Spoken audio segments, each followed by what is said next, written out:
Dun, dun, dun, dun, dun. Okay, gang, let's look at urban politics because that's cool. Couple of um, again, I'll just go over here some key concepts. Um,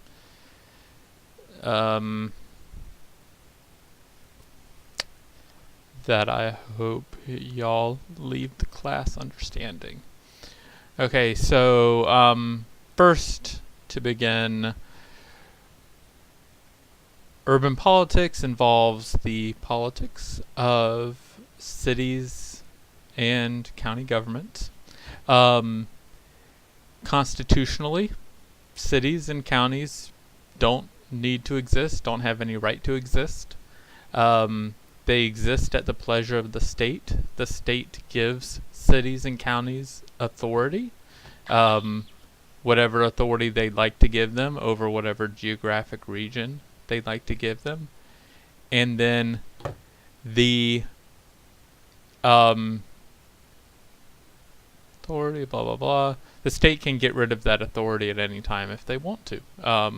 So, as it says on one of the slides, North Carolina could get rid of all the local governments today, tomorrow if they wanted to. A couple of key issues with urban America today is the balkanization of the political system. Now what this means is the dividedness of the numerous different political jurisdictions within a urban economic area. Alright, so we talked about how, just an example, again jumping ahead, St. Louis, there's one giant, smooth, kind of clear, uninterrupted economic region that is St. Louis, right? That takes place within a geographic location. It's, this is St. Louis, this is, when we travel to St. Louis, this is the area we're thinking of. However, this balkanization issue means that this big area that is quote-unquote St. Louis is actually divided up into a whole bunch of little governments. So while this is St. Louis in terms of an economic urban area, this is St. Louis in terms of a political geographic area. And then there's, Ferguson up here, and then there's another small city government here, and another government here. There are 91 of them throughout the St. Louis region. That's one of the biggest issues. That and the effect of globalization, the effect globalization has had on urban centers. So before, cities were competing for jobs between other cities nearby, or states were competing for jobs in between different states. Now, because of globalization, because of the ease at which capital can move around the world, and with free trade agreements, the ease at which products can move around the world, cities aren't just competing for jobs within the nation, or within the state, or within the nation. So Greensboro isn't just competing for a job within North Carolina or within the United States. They're competing for jobs with a whole bunch of other cities all around the world. And that causes some issues or whatever. Okay.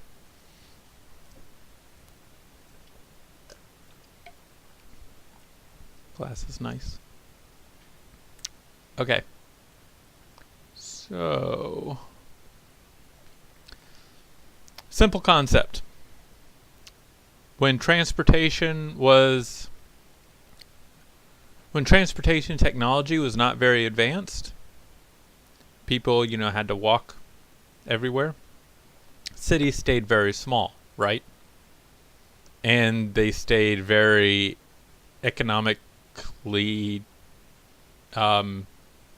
separate from each other. Greensboro and Winston-Salem are not that far away, right? But if your primary mode of transportation is walking, Greensboro and Winston-Salem might as well be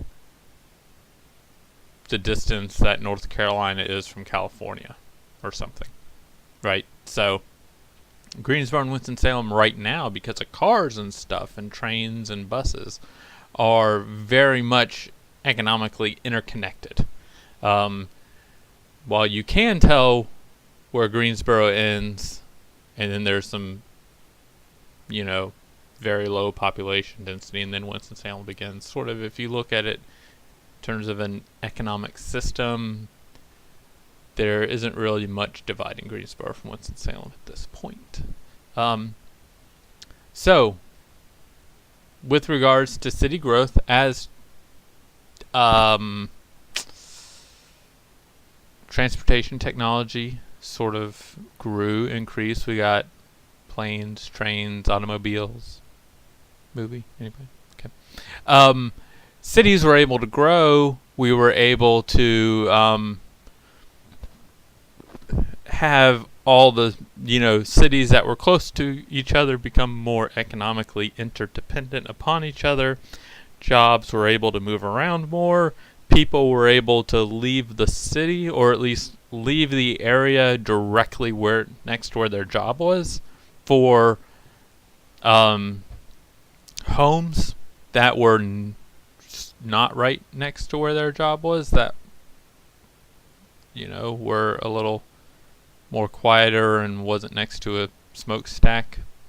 Think of it, if you're in 1820 in Boston and you're working at a factory and it's bellowing all this smoke and stuff out of it, let's say, even if you don't want to live next to all that smoke and that disgusting factory stuff, you still got to get to work, so you can't live very far away from that, right? However, if you can take a streetcar into the city, then you can live away from that factory. Cool. I give an example on here of Boston and the growth of the city. So on this issue of political balkanization and suburban growth, Brookline, Massachusetts is kind of a big deal. Most early cities were given large annexation powers, or lots of annexation power. Annexation means that the city, while it may start off with this very narrow geographic sort of political jurisdiction, as people move, as the economic geographic area of the city grows, because of that population growth, the city has the annexation power to take or to annex land outside of its borders, to expand its borders. You can think of, there's this strong push to annex Texas in the 1830s and 1840s and such, for the United States to do that. Just sort of say, hey, by the way, this is ours now. Annexation doesn't have to be a negative thing. It's just a thing. Depends on how it's used. Anyway, the city is given this annexation power so that as what we would think of as the economic area of a city expands, as the population of a city expands outward, the city can follow that population, keep control over the economic activity, do all the taxes and stuff, provide services, things like that for the people as they move further out. The city was given a lot of sort of power to do that. However, Brookline in the 1880s was able to prevent Boston from taking over that neighborhood, and they were able to incorporate into their own city. This was, as I've said in class, the sort of suburban shot heard around America. There were, and there are or at least other suburban cities well before Brookline. However, this was the first time a city, a sort of suburban city, had been established outside of such a powerful city center, Boston. Boston's a super powerful city, lots of political capital, lots of ability to like do things. Very important. They should have been able just to grab Brookline, but they weren't, and that was a big deal for people. Let's see. There's 60,000 people in Brookline today. Okay. In case you wanted that piece of information. On the structures of city government, I think this is pretty straightforward. The information's on the slides. You have the weak mayor system, strong mayor system, and the council manager, or the city manager system, the city manager form of government. Especially in the weak mayor and the strong mayor system, think of these systems as being organized as a think of it like the executive and the legislative branch at the national level. All right, national level, we have a strong executive branch and a strong legislative branch, and they're independent from each other. Right, they each form their own. They each do their own functions. The executive branch has powers, and the legislative branch has powers, and they each have sort of checks and balances on each other. Right. In the strong mayor system, that's more or less how it works. It's a very good way, at least, of thinking of how the strong mayor system works. You have the mayor, kind of like the president. The mayor appoints department heads, appoints people, to the head of the libraries, head of the department of parks, head of the sewage and sanitation or whatever. Just like the president appoints secretary of state, defense, whatever. The city council in the strong mayor system can serve as a body that has to approve these the mayor's appointments, and can veto the mayor's appointments. The city council may pass city ordinances, laws, just like Congress can. The mayor, in some cases, in lots of cases in a strong mayor system, could veto those laws, city ordinances, etc. In a weak mayor system, the mayor is more a part of the city council. The mayor doesn't have much power separate from the city council. The mayor is largely a ceremonial head, voted on by all the people in a city, but outside of some things has more or less the same amount of power as the other council members. The weak mayor system has some benefits and some drawbacks. If you have power spread out amongst a whole bunch of different people, it can safeguard against abuse of power. It's harder to corrupt, let's say, 8 council members plus a mayor than it is one mayor.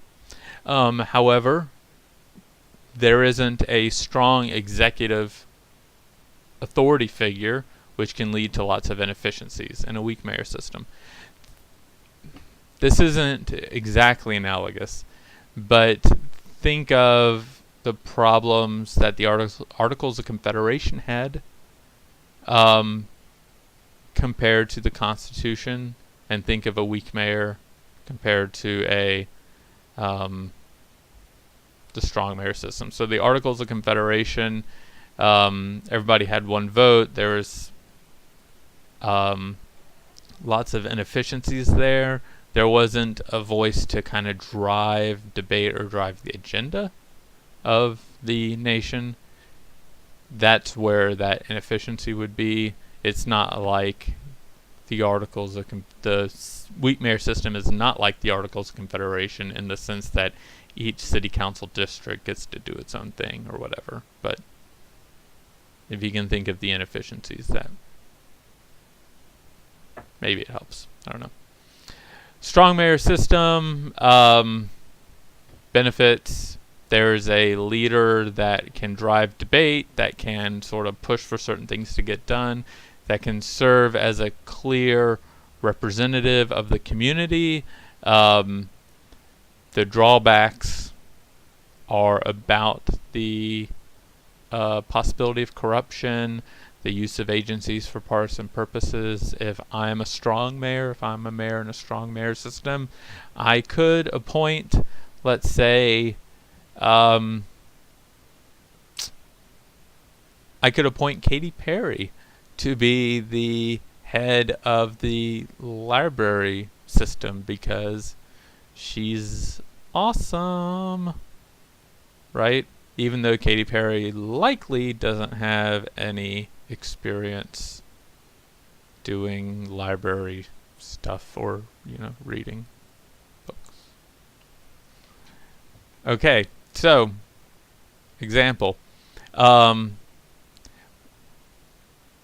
strong mayor system was dominant throughout early American history, and let's get in our way back machine to like the 7th week of the semester when we talked about bureaucracy and civil service reform, specifically merit-based reform and tenure reforms.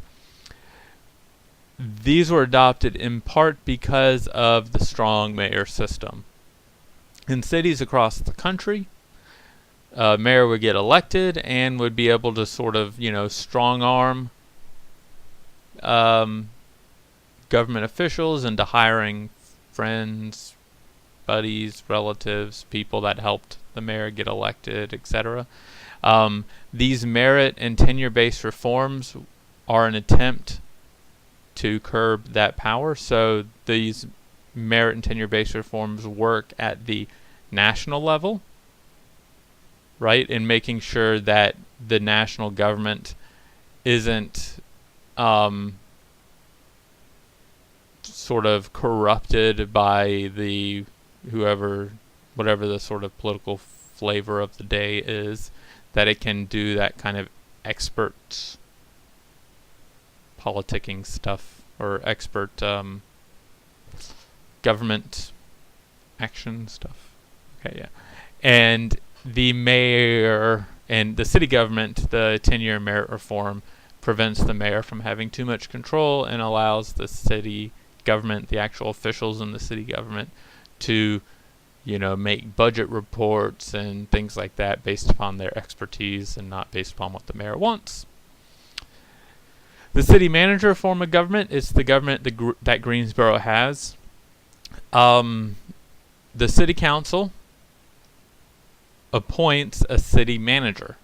The city manager is a public administrator, somebody that has bureaucratic training, who has technical expertise in running governments and preparing budgets and making sure laws and ordinances are complied with within the different departments in the city government system. The city manager is appointed by the city council, and the city manager will then hire various department heads and other leaders in the city government. The city manager then reports to the city council, and the city council can get rid of the city manager if they want to at any time, because the city manager serves at the pleasure of the council. Benefit to this is the city manager is a professional, theoretically has expertise in areas. The city manager can offer a clear line of authority between the city government employees and what they're supposed to be doing. The head of the library department, for example, in a weak mayor system, may not know who to go to on the city council to figure out what he or she might need to do as head of the libraries department. However, in the city manager system, they go to the city manager.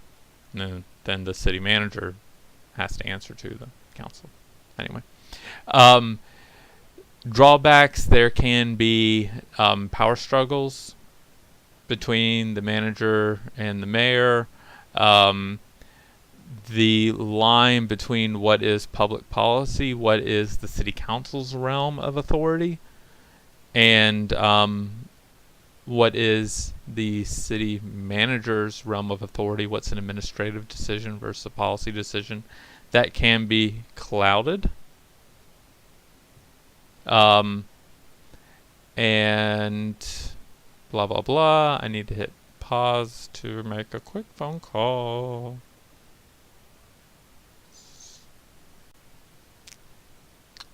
Okay, where did I leave off? Benefits and drawbacks of city manager. Okay, white flight and its consequences. So the cities were doing pretty good in America for a long time. They were the center of economic activity, blah blah blah. And as transportation technology sort of increased, people had more transportation options at their disposal to move further and further away from the city. And as black Americans moved into the cities, white Americans took advantage of that transportation technology, and moved further away from the city center.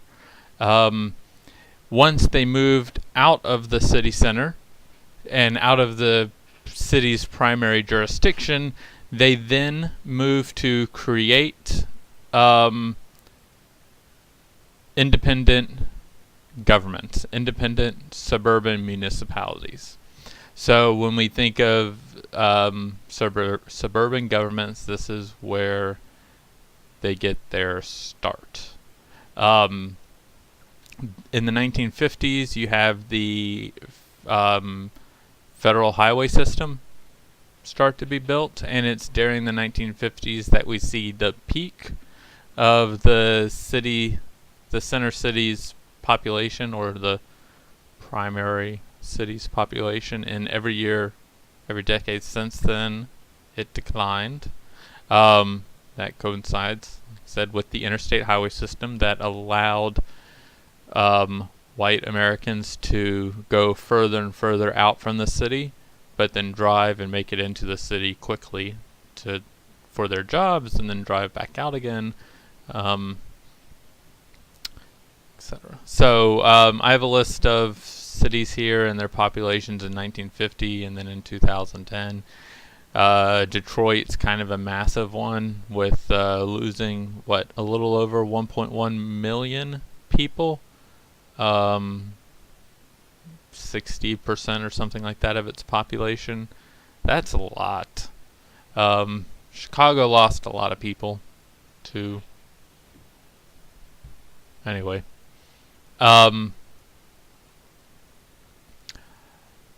that doesn't mean, though, it's important to note that this doesn't mean that the regions lost population. It just means the cities lost population. The Detroit metro region has grown. The city of Detroit, though, has shrunk in size. A good one, St. Louis is good for lots of reasons. The county of St. Louis, between 1950 and 2010, let's see, the population of St. Louis in 1950 was 850,000. In 2010, it was 300,000.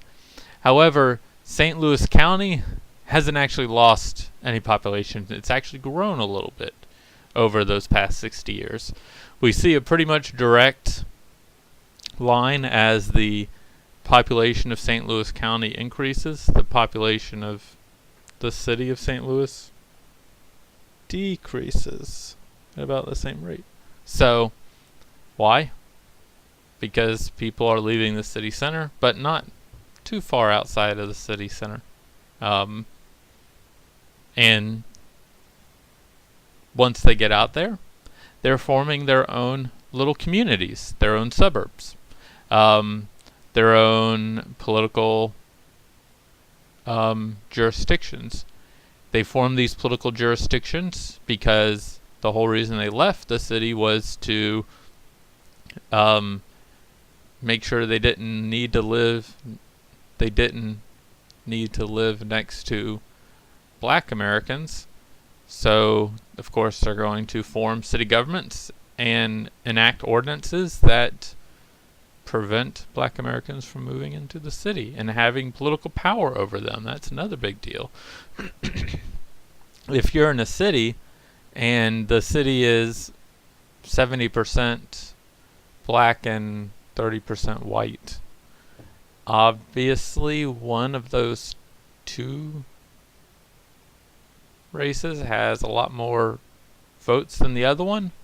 So white Americans who aren't used to not having political power are going to try and find some way to make sure they can maintain that political power. And 50s, 60s, 70s, 80s, and 90s saw a lot of that. When it wasn't kosher to call it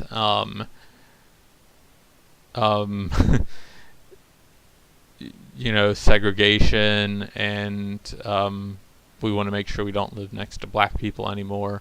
In the 1980s, it became known as a movement of home rule.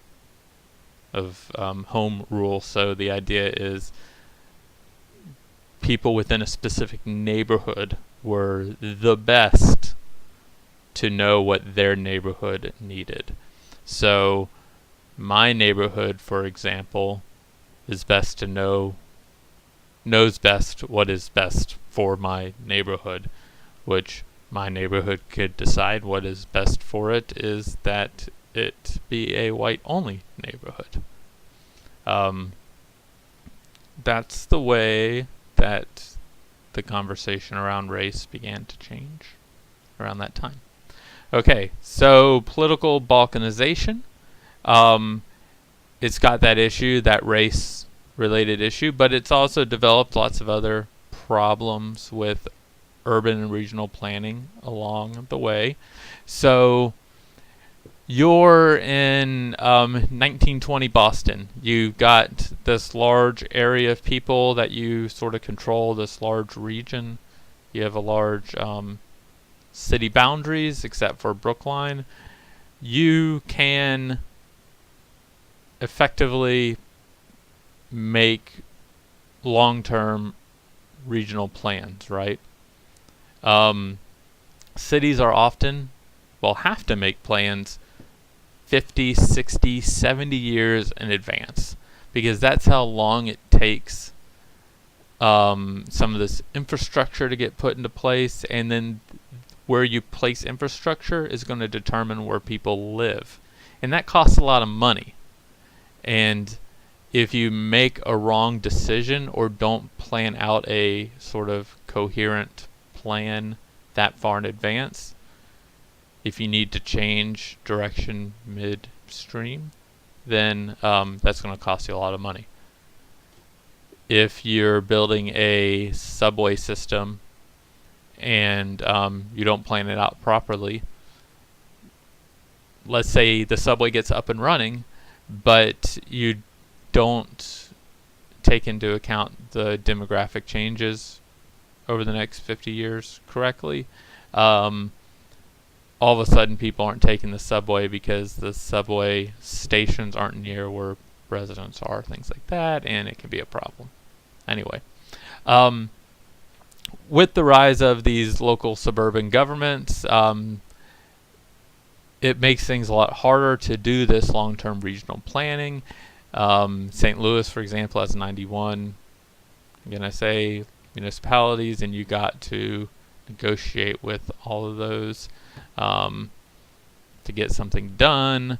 Atlanta and the MARTA system is an example that's on the race and politics slides, where you have 5 counties that make up the Atlanta metropolitan area, what we would think of as economic Atlanta.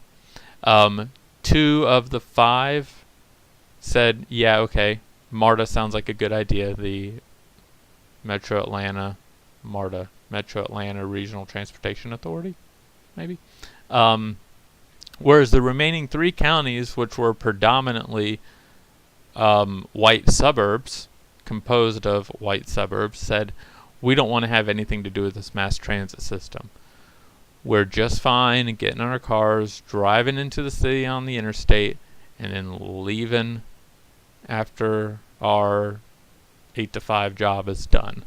Because if we allow this mass transit system to be planned efficiently and effectively, then undesirables might come out to our snowy white neighborhoods. That would not be cool, they say. So, looking at Atlanta today, you can see lots of problems with traffic and such. Why? Because of well, a lot of it goes back to that racial discrimination and the policies and the conscious decisions put in place to institutionalize that racial discrimination. Okay? Well, so what's another big deal with the suburbs? There's a lot of suburban welfare, meaning lots of money leaves the city and goes to the suburbs. People who rent pay taxes, and lots of that taxes goes to help people buy homes in the suburbs. Homeowners, you got some welfare going on. You're collecting money from poor people to finance your middle class and upper class dwellings. Go team. Wealth redistribution from the bottom up. Right? Grassroots wealth redistribution. Goes like that. Anyway. The city centers also have to, and when I say city centers, I'm talking about the main central city government. The city of Atlanta, the city of St. Louis, the city of Detroit. Not necessarily just like downtown Atlanta, but the city center, the jurisdiction of Atlanta. Okay. The city centers have to maintain infrastructure that is larger than its population to accommodate the influx of people from the suburbs into the cities. They have to build things out to the suburbs, build out that infrastructure to the suburbs. And they don't get the benefit of the taxes that would ordinarily keep up with that stuff. So, suburbs. Not only was the discrimination there in terms of preventing Black Americans from moving out of the city centers, keeping them there. It also institutionalized discrimination in terms of government policy as well, where Black Americans are paying a disproportionate amount of taxes or are subsidizing the existence of white Americans. That's fun. To contend with this balkanization that's been happening, this dividing of the urban governments, there's been this push known as New Regionalism. New Regionalism is a sort of political philosophy that moves to have the different city governments in a region view themselves as economically interdependent upon each other, not as in competition with each other. If Winston-Salem gets a Dell manufacturing plant, that's good for the triad. If Greensboro gets the Honda Jet facility, that's good for the triad. triad. That's not just good for Greensboro and bad for Winston-Salem, but it's good for the region as a whole. That's at least the way. That's the way this this sort of political movement has been pushing people to view urban America and this inner city cooperation. Because before, you have Greensboro and Winston-Salem like tripping over themselves to throw as much money as possible at corporations to get them to put a plant in their city, to move jobs into their city. Whereas now, if Greensboro and Winston-Salem, everybody in the triad views themselves as one government, one sort of economic region whose survival is dependent upon each other, then that means there's not as much competition for those jobs, but instead cooperation to bring in those jobs, which means that businesses have less leverage to get tax incentives.